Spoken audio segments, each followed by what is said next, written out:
마태복음 27장 11절에서 26절입니다. 예수께서 총독 앞에 섰음에 총독이 물어 이르되 내가 유대인의 왕이냐? 예수께서 대답하시되 내 말이 옳도다 하시고 대제사장들과 장로들에게 고발을 당하되 아무 대답도 아니하시는지라. 이에 빌라도가 이르되 그들이 너를 쳐서 얼마나 많은 것으로 증언하는지 듣지 못하느냐 하되 한마디도 대답하지 아니하시니 총독이 크게 놀라워하더라. 명절이 되면 총독이 무리의 청원대로 죄수 한 사람을 놓아주는 전례가 있더니 그때에 바라바라 하는 유명한 죄수가 있는데 그들이 모였을 때에 빌라도가 물어 이르되 너희는 내가 누구를 너희에게 놓아주기를 원하느냐? 바라바냐? 그리스도라 하는 예수냐 하니 이는 그가 그들의 시기로 예수를 넘겨준 줄 알미더라. 총독이 재판석에 앉았을 때에 그의 아내가 사람을 보내어 이르되 저 옳은 사람에게 아무 상관도 하지 마옵소서. 오늘 꿈에 내가 그 사람으로 인하여 애를 많이 태웠나이다 하더라. 대제사장들과 장로들이 무리를 권하여 바라바를 달라 하게 하고 예수를 죽이자 하게 하였더니 총독이 대답하여 이르되 둘 중에 누구를 너희에게 놓아주기를 원하느냐? 이르되 바라바로소이다. 빌라도가 이르되 그러면 그리스도라 하는 예수를 내가 어떻게 하랴? 그들이 다 이르되 십자가에 못 박혀야 하겠나이다. 빌라도가 이르되 어찌 미냐? 무슨 악한 일을 하였느냐? 그들이 더욱 소리질러 이르되 십자가에 못 박혀야 하겠나이다 하는지라. 빌라도가 아무 성과도 없이 도리어 밀란이 나려는 것을 보고 물을 가져다가 무리 앞에서 손을 씻으며 이르되 이 사람의 피에 대하여 나는 무죄하니 너희가 당하라. 백성이 다 대답하여 이르되 그 피를 우리와 우리 자손에게 돌릴지어다 하거늘. 이에 바라바는 그들에게 놓아주고 예수는 채찍질하고 십자가에 못 박히게 넘겨주니라. 아멘. 자, 이제 우리 매주일마다 지금 예수님의 마지막 십자가의 죽음을 앞두고 예수님 주변의 사람들을 한 사람씩 살피고 있습니다. 첫째로 예수님을 세 번이나 부인한 베드로를 보았고요. 두 번째, 지난주에 예수님을 배신한 가룟 유다의 그 마지막 고백과 자살까지 보았고요. 이제 오늘은 마지막으로 자신의 이익 때문에 예수님을 외면하는 빌라도의 모습입니다. 빌라도는 오늘 본문의 이 사건 때문에 교회 역사 속에서 씻을 수 없는 오명을 가진 핍박자가 됩니다. 전 세계의 성도들이 주일 예배를 드릴 때마다 대부분 사도신경으로 신앙 고백을 하는데 이 사도신경에서 예수님을 십자가에 못 박아 죽인 죄인의 대표로 바로 이 본디오 빌라도가 나오게 되는 것이죠. 사도신경은 성삼위 하나님에 대한 신앙 고백이기 때문에 삼위 하나님의 이름이 나옵니다. 그리고 사도신경에는 사람의 이름은 딱 두 사람 나오거든요. 그 두 사람 중에 한 사람은 믿음의 이름으로 이 동정녀 마리아가 나오고요. 또 한 사람은 정반대로 불신과 핍박의 대표자의 이름으로 바로 이 본디오 빌라도가 나옵니다. 바로 그 본디오 빌라도가 오늘 본문의 이 사건 때문에 정말로 죄인의 대표로 핍박자의 대표로 그렇게 나오게 되는 것입니다. 자, 그러면 오늘 이 본문 빌라도의 재판을 크게 세 가지로 살펴보는데요. 첫째는 빌라도의 신문을 살펴보고, 두 번째는 빌라도와 유대인의 흥정을, 그리고 마지막 세 번째는 빌라도의 판결에 대해서 살펴보고자 합니다. 자, 먼저 빌라도의 신문입니다. 만왕의 왕이신 하나님의 아들 예수님께서 지금 인간의 법정에서 다시 재판을 받고 신문을 받고 있습니다. 이미 유대인의 법정 사내들인 공회에서 재판받고 신문 받았습니다. 그거 어제 밤새 그랬습니다. 그리고 빌라도의 법정에 끌려갈 때는 새벽 시간이었습니다. 거기서 이방인의 법정에서 다시 예수님이 또 똑같이 재판과 신문을 받습니다. 결국 주님은 유대인을 통해서도 이방인을 통해서도 이 땅의 모든 사람들 앞에서 고난과 멸시를 당하는 모습인 것입니다. 그런데 이 고난의 법정, 이 이방인의 법정에서 예수님의 가장 중요한 특징 한 가지를 꼽으라고 한다면 아무 대답이 없이 침묵하는 것입니다. 12절에서도 아무 대답도 아니하시는지라, 14절에도 한마디도 대답하지 아니하시니라고. 앞서 사내들인 공회에서의 재판에서도 예수님은 딱 한마디 하시고 침묵하셨는데, 이번에 이 빌라도의 법정에서도 더 짧게 11절에 네 말이 옳도다, 딱 이 말만 하시고 나머지는 전부 다 침묵을 하십니다.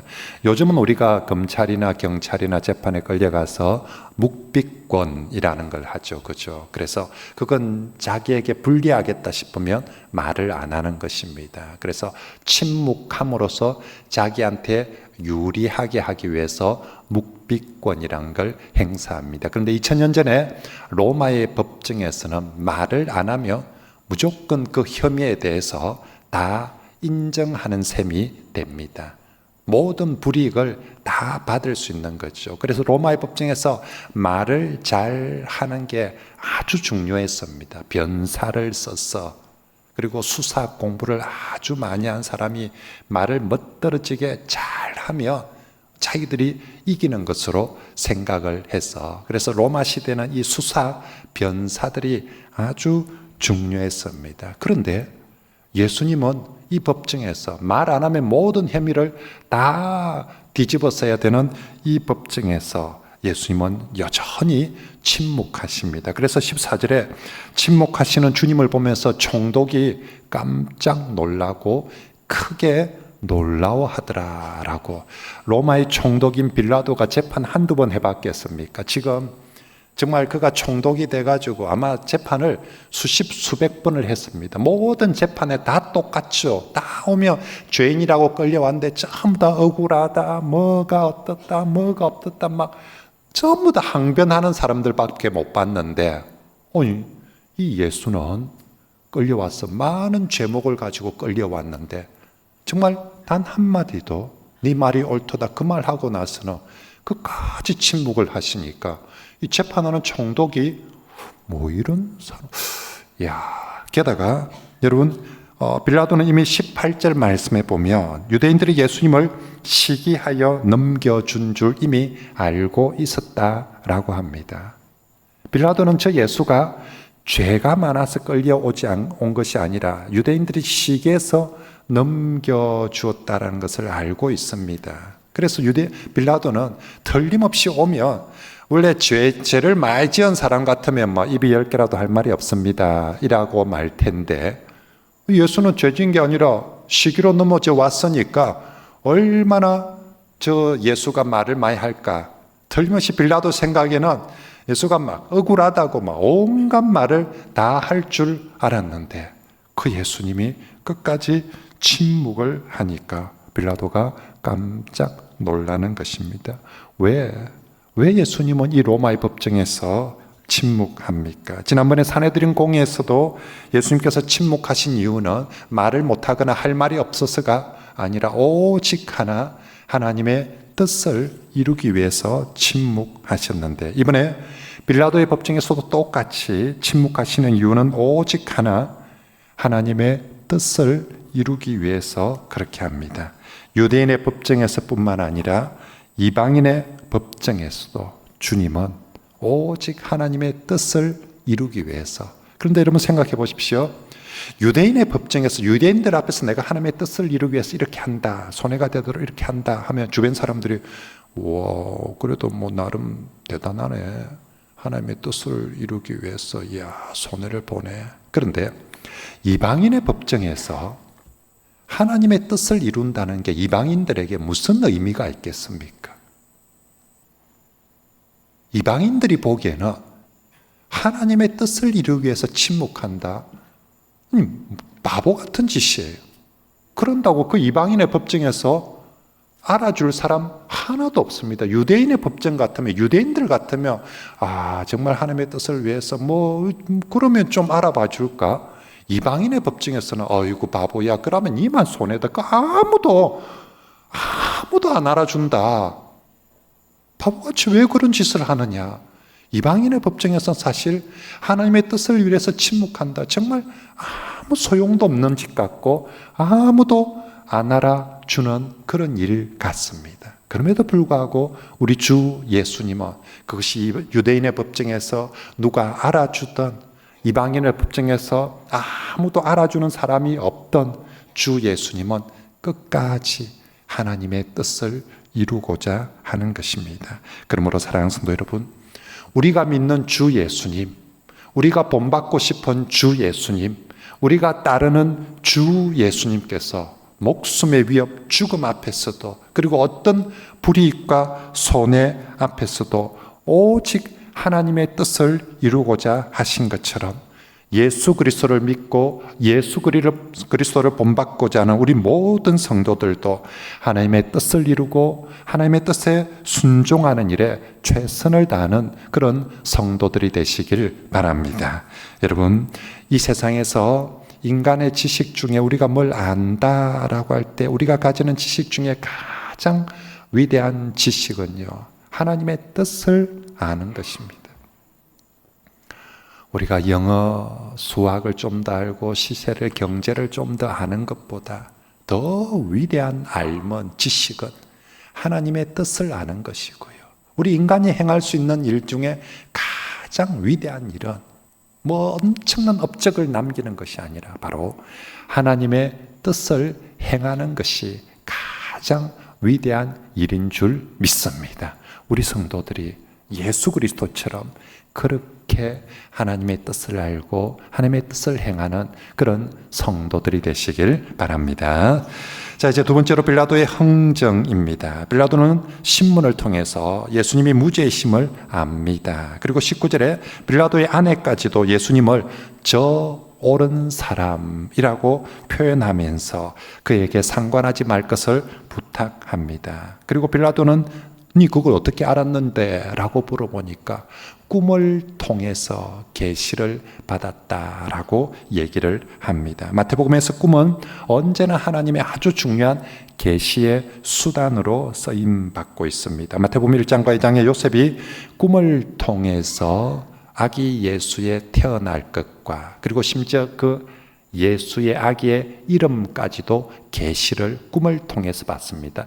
동방의 박사들도 꿈을 통해서 헤롯을 피하여서 돌아가라는 계시를 받습니다. 또다시 하나님께서 아기 예수가 태어났을 때 요셉에게 꿈을 통해서 아기 예수를 데리고 애굽으로 피신하라고 계시해 주셨습니다. 애굽에 있을 때도 다시 이스라엘로 돌아올 때도 꿈을 통해서 다시 이스라엘로 돌아올 것을 계시해 주셨습니다. 아주 중요한 순간마다 하나님께서 꿈을 통해서 계시해 주셨는데, 그리고 나서 그 꿈을 통한 계시가 오랫동안 보이지 않다가 오늘 본문에 빌라도가 재판을 하는 과정에서 다시 꿈을 통해서 예수님의 무죄가 그의 아내를 통해서 계시되고 빌라도에게 전달되게 되어집니다.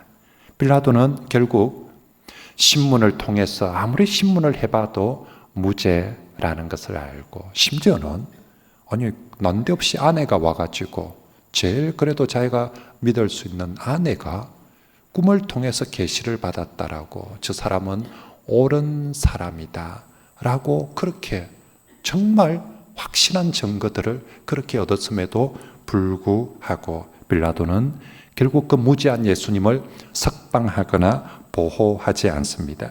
진실을 알았지만 진실을 행할 수 있는 용기가 없었습니다. 마치 가룟 유다가 예수 그리스도의 무죄함을, 그의 죄 없음을 알았지만 가룟 유다가 진실로 주님께로 회개하지 못하고 자살을 해버린 것처럼 가룟 유다도 예수 그리스도에 대한 진실을 알았지만 그 진실대로 진리대로 행하지 못하였습니다. 어쩌면 이것은 빌라도나 가룟 유다만 그런 것이 아니라 죄인된 인간 우리 모두의 모습이기도 합니다. 인간이 죄로 말미암아 타락하면서 첫 번째는 진리를 진리로 깨달아 알 수 있는 지혜가 없어요. 진리를 너무 진리를 모르는 무지. 그래서 우리가 정말 참 진리가 뭔지도 모르고 답이 뭔지도 모르고 길이 뭔지도 모르고 답답할 때가 얼마나 많습니까? 죄 짓는 건 너무너무 잘 배우고 잘 알아요. 못된 짓은 못된 길은 정말 사기치고 못된 짓은 어찌 그리 머리가 잘 돌아가는지, 그죠? 그런 건 너무 잘 아는데 진짜 우리가 인생을 살면서 뭐가 진리인지, 뭐가 길인지, 뭐가 답인지, 첫째는 우리의 죄로 말미암아 이 진리를 보지 못하고 알지 못하고, 두 번째는 그보다 더 안타까운 것은 진리를 알아도 행할 수 있는 능력이나 용기가 없다는 것입니다. 그래서 대신 늘어나는 건 변명만 늘어납니다. 사람들이 계속 진리를 행하려고 하지는 않고 계속 변명만, 그리고 자기 합리화들만 계속 해가고, 그리고 결론은 여전히 어둠 가운데 사는 거예요. 여전히 어둠 속에서 살아가고 맙니다. 성도 여러분, 정말로 빛 대신 주님께서 우리를 어둠 가운데 부르시고 빛의 자녀로 살라고 했는데, 우리가 어떻게 하면 진리를 알고 그 진리 가운데서 행하며 살아갈 수 있을까요? 어떻게 해야 이 가룟 유다, 이 빌라도처럼 진리를 알면서도 외면해버리는 그런 사람이 아니라 정말로 깨달은 그 진리를, 아는 진리를 행할 수 있는 용기와 힘이 생길 수 있을까? 그것은 오직 성령의 도우심으로 가능합니다. 성령님은 진리의 영이고요, 성령님은 정말 우리를 용기 있게 하는 영입니다. 우리가 술을 한 잔 마셔도 객기가 나오고 힘이 생기는데, 술을 부어 마시면 엉뚱한 힘이 생기는데, 성령님은 우리가 성령을 부어 성령을 충만해지며 정말로 진정한 진리를 깨달을 수 있는, 또 진리를 행할 수 있는 힘과 능력이 있게 되는 줄 믿습니다. 그죠? 죄인들이 성령이 없이는 진리를 깨닫지도 못하고 진리를 행하지도 못하지만, 우리가 진리의 영이신 성령님으로 충만할 때 진리를 깨달을 수도 있고 답을 알 수도 있고 그 답대로 행할 수 있는 힘과 용기도 생기게 되는 줄 믿습니다. 그러므로 여러분, 정말로 우리가 이 진리라는 것들을 생각할 때마다 정말 진리의 영이신 성령님을 사모하고 성령으로 충만하여서, 이 빌라도 진리를 알지만 비겁하게 외면하고 회피하는데, 우리 성도들은 언제나 용기 있게 정말로 진리 가운데서 참된 것을 행하는, 정말 용기 있게 진리 가운데서 참된 것을 행하는 그런 성도들이 다 되시길 진심으로 축복합니다. 아멘. 정말 우리 진리 가운데서 참된 것을 행하는 사람, 그죠? 진리 가운데서 참된 것을 행하는 사람. 자, 오늘 본문에서 빌라도는 진실대로 행하지 못하고 대신 흥정을 합니다. 진실을 회피하고 도망을 가면 비겁한 사람처럼 보이거든요. 근데 그건 또 싫거든요. 인간들이 자기가 비겁하게 보이는 걸. 그래서 자기가 진실대로 진리대로 행하지 않고 비겁하게 보이지 않으려고 하는 꼼수 중에 하나가, 그러면 흥정을 하는 거예요. 오늘 빌라도는 예수님과 바라바를 놓고 무리들 앞에서 지금 흥정을 하고 있습니다. 우리 15절부터 17절 말씀을 같이 한번 읽어볼까요? 시작. 명절이 되면 총독이 무리의 소원대로 죄수 한 사람을 놓아주는 전례가 있더니, 그때에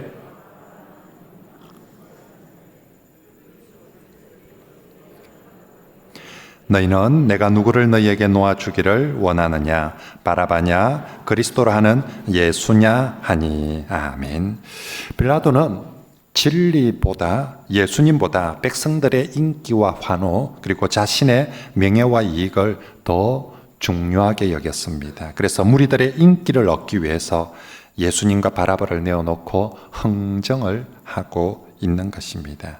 여기 바라바, 오늘 성경에 보면 아주 유명한 죄수라고 표현하고 있는데, 이 바라바 이름의 뜻이 뭐냐면 아버지의 아들이라는 뜻입니다. 헬라어로 신약 성경의 앞에 이름 앞에 바자가 붙어 있으면 전부 다 대부분 다 누구누구 아들이라는 뜻입니다. 그래서 신약 성경 보면 바돌레메, 바디메오, 바예수, 바요나, 바울 빼놓고 바자가 앞에 붙은 이름은 전부 다 누구누구 아들이라는 뜻입니다. 그리고 아바는 아버지라는 뜻입니다. 그러니까 바아바, 이걸 연음 법칙을 써서 바라바 이렇게 돼 있는 거죠. 결국 아버지의 아들, 또 다시 말하면 사람의 아들이라는 것입니다. 반면에 예수님은 누구십니까?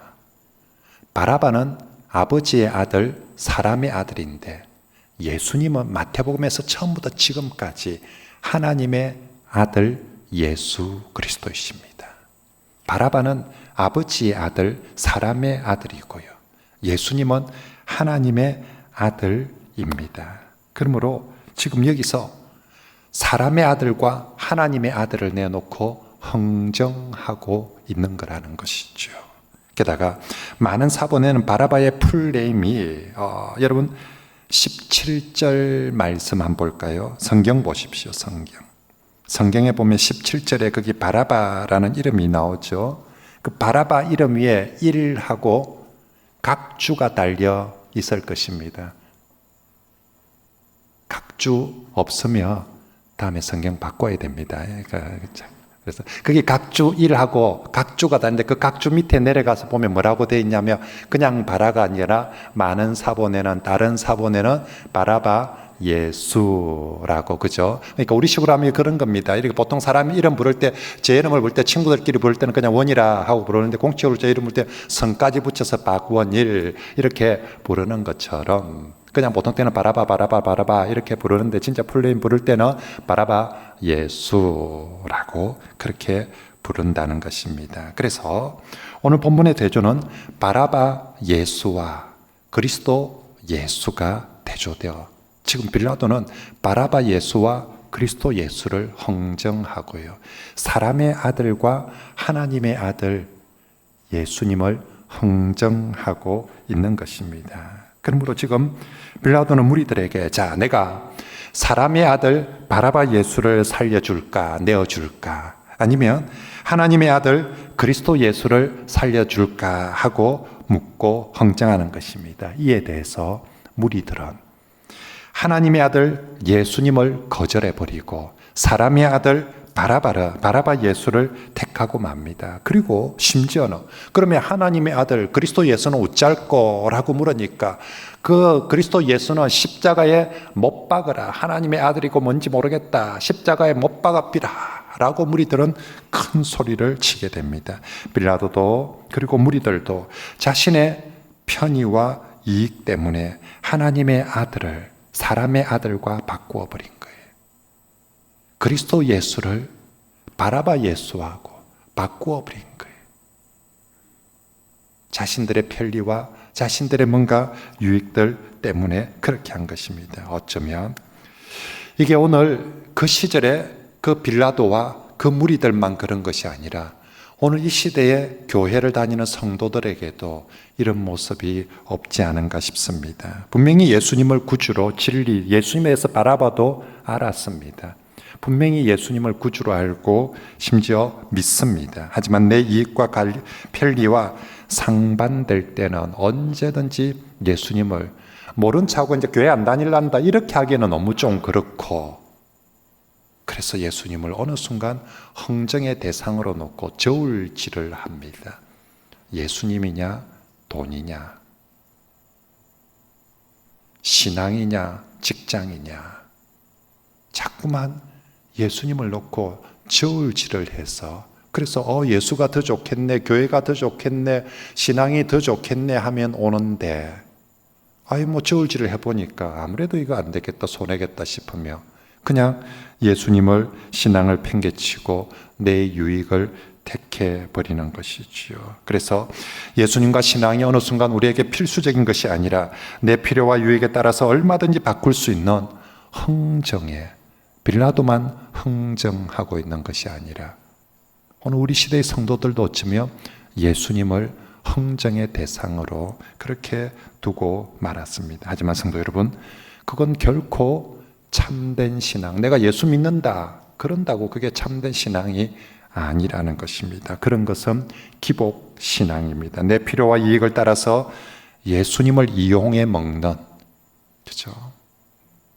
정말 그래서 내게 유리하면, 내게 필요하면 예수님을 이용해 먹는 그런 기복 신앙입니다. 참된 신앙은 예수님을 결코 흥정이나 선택의 대상이 아니라 언제 어떤 상황에서도 내가 손해를 보더라도, 내가 불이익을 당한다 할지라도 어떤 상황에서도 오직 예수를 외치고 오직 예수님을 붙드는 것이 참된 신앙인 줄 믿습니다. 예수를 가지고 흥정하는 것은, 그죠? 예수를 가지고 저울질을 하는 것은 그건 진정한 신앙이 될 수 없습니다. 저와 여러분들이 부디 자꾸만 우리가 살다 보면 뭐든지 흥정을 하고 뭐든지 저울질을 하는데, 우리 성도들은 오늘 이 빌라도처럼 어떤 상황에서도 예수님을 흥정하는 것이 아니라 오직 예수님을 먼저 우선해서 붙드는 그런 신실한 참된 신앙인들이 다 되시길 바랍니다. 자, 이제 마지막으로 빌라도의 마지막 판결입니다. 빌라도의 최종 판결은 무리들의 요구대로 바라바 예수를 놓아주고 그리스도 예수는 십자가에 못 박도록 넘겨줘버립니다. 빌라도는 진실을 알았지만 진실대로 판결하지 않았고 자신의 유익을 위해서 진실을 외면해 버렸습니다. 보면 괜히 찝찝하고 예수님을 외면해 버렸습니다. 그리고 그 결과는 그냥 막 고개 돌리자, 손 씻자 하고 그 외면한 결과는 세상에 하나님의 아들을 십자가에 못 박는 엄청난 결과가 되고 말았습니다. 물론 빌라도는 손도 씻었습니다. 난 더 이상 신경 안 쓴다, 나 이거 상관없다 하고 이제 손도 분명히 씻었습니다. 그리고 빌라도는 이 피에 대해서 책임을 회피하고 싶어서 예수님을 그냥 군병들한테 넘겨줘 버렸습니다. 빌라도는 자신에게 유익이 되는 것은 취하지만 자신이 책임질 만한 일들은 다 손 씻고 털었다라고 얘기합니다. 하지만 역사와 성경은 그가 무지한 예수님을 죽인 죄에 대해 가장 큰 책임을 져야 한다라고 묻고 있습니다. 그래서 우리가 신앙 고백할 때마다, 사도신경으로 신앙 고백을 할 때마다 본디오 빌라도는 불의한 죄인의 대표로, 그리고 핍박자의 대표로 그 이름이 오르게 된 것입니다. 그때 주님을 외면한 그것이 이렇게까지 수천 년 동안이나 그 책임을 지고 그 오명을 써야 될 줄 몰랐죠. 그런데 주님을 외면한 그 결과로 그 엄청난 일들이 그에게도 있어지게 된 것입니다. 이건 빌라도뿐만 아니라 이스라엘 무리들에게도 마찬가지입니다. 빌라도가 손을 씻으면서 나는 예수의 피에 대해서 무지하다, 상관 안 한다, 너희가 책임지라 라고 하니까 무리들이 25절 말씀에 보면 그 피를, 예수님의 피를 우리와 우리 자손에게 돌릴지어다 하고 정말 겁도 없이, 빌라도가 나 이제 손 씻는다, 안 아끼다, 너가 해라 하니까 좋다, 우리가 책임지겠다, 우리가 예수의 피에 대해서 우리와 우리 자손들이 다 책임지고 맡을게 하고 겁도 없이 함부로 그렇게 말했습니다. 민수기 14장 28절 말씀에 보면 하나님께서 너희 말이 내 귀에 들린 대로 내가 너희에게 시행하리라 라고 했는데, 정말 이들이 겁도 없이 예수의 피에 대해서 우리와 우리 자손들이 다 책임지겠다라고 말한 대로 저 이스라엘 백성들은 AD 70년에 예루살렘이 완전히 멸망을 해버리고, 그리고 무려 2000년 세월 동안, 그 2000년 가까이 세월 동안 나라를 잃고 전 세계에 흩어져서 고난의 시절을, 2000년이나 되는 세월 동안 그 고난의 시절을 겪었던 것입니다. 그때 그들 앞에 오신 예수 그리스도를 그들이 그렇게 외면하고 십자가에 넘겨버린 그 죄로, 그 대가로 그 엄청난 결과가 초래되었던 것입니다. 그러므로 사랑하는 성도 여러분, 우리 인생에 있어서 가장 중요한 결정적인 변수가 뭘까? 뭐가 내 인생에 있어서 가장 중요한 변수일까? 여러분, 우리 인생에 있어서 제일 중요한 것은 내가 공부를 얼마나 많이 했느냐, 내가 얼마나 좋은 직장에 갔느냐가 아니라 예수님을 어떻게 대했느냐가 내게 가장 중요한 변수가 될 줄 믿습니다. 정말로 내 인생은 내 능력, 내 노력, 내가 얼마나 능력 있고 내가 얼마나 노력을 많이 했는가에 따라 달려 있는 게 아니에요. 내가 어떤 그 사건 때문에, 어떤 그 사람 때문에 내 인생이 달려 있는 것 아닙니다. 내 인생에 있어서 가장 결정적인 변수는 네가 예수 그리스도를 어떻게 대했느냐. 너에게 보내준 예수 그리스도를 네가 진심으로 영접했느냐, 아니면 이 무리들처럼 거절해 버렸느냐. 네가 정말 예수 그리스도를 이 빌라도처럼 뻔히 알지만 네 이익 때문에 외면을 했느냐, 아니면 얼마나 어려운 상황 속에서도, 어떤 힘든 상황 속에서도 그 예수 그리스도와 손해를 보면서도 함께 했느냐. 네가 베드로처럼 예수님과 거리를 멀찍이 두고 가긴 가는데, 따라가는데 예수님과 거리를 베드로처럼 멀찍이 두고 살아갔는가? 아니면 정말 예수님이 불 속에라도 물 속에라도 어디라도 내가 주와 함께 하겠다고 정말 친밀하게 예수 그리스도를 따랐는가? 거기에 따라서 우리의 인생이, 우리의 삶이 가장 중요하게 결정되어지는 것입니다. 만약에 어떤 사람이 예수님과 만약에 반대편에 있거나 예수님을 외면하거나 예수님을 거절했다면 그 사람은 아무리 능력이 뛰어나고 아무리 노력을 많이 한다 할지라도 결코 하나님의 복을 받을 수가 없을 것입니다. 예수님을 외면하는 사람이, 예수님을 무슨 이유가 있었는지 모르지만 예수님을 외면해버리는 이 빌라도가, 이 무리들이 하나님의 복을 받을 수가 없습니다. 반대로 정말로 아무리 자기가 부족하고 능력도 모든 것이 부족하다 할지라도 그 사람이 정말 예수 그리스도와 가깝고 예수 그리스도와 친밀하다며 예수 그리스도의 편에 쓴다며 하나님께서 바로 그런 사람들에게 하나님의 복을 부어 주실 줄 믿습니다. 하나님은 더 능력 많고 더 뛰어난 사람에게 복을 주시는 것이 아니라 예수 그리스도에게 더 가까이 있는 사람에게 하나님께서 복을 주시는 것입니다. 그러므로 사랑하는 성도 여러분, 오늘 본문의 빌라도 전형적으로 자기 이익과 자기 편의 때문에 예수님을 외면해버린 사람, 교회를 외면하고 신앙을 외면해버린 사람입니다. 정말로 우리 성도 여러분, 그런 신앙인이 되지 말고요, 예수님을 가지고 흥정하는 그런 사람이 되지 말고, 어떤 상황에서도 어떤 불이익을 당한다 할지라도 우리 성도들은 오직 예수님 붙들고, 내가 그래 한다고 누가 알아주거나 안 알아주거나 그런 것 없이 언제라도 오직 예수님 붙들고 내가 주님의 뜻대로 살자, 주님의 뜻을 알고 주님의 뜻대로 살자, 그렇게 살아가는 정말 참된 신앙인, 복된 신앙인들이 다 되시길 주의 말씀으로 축복합니다. 아멘.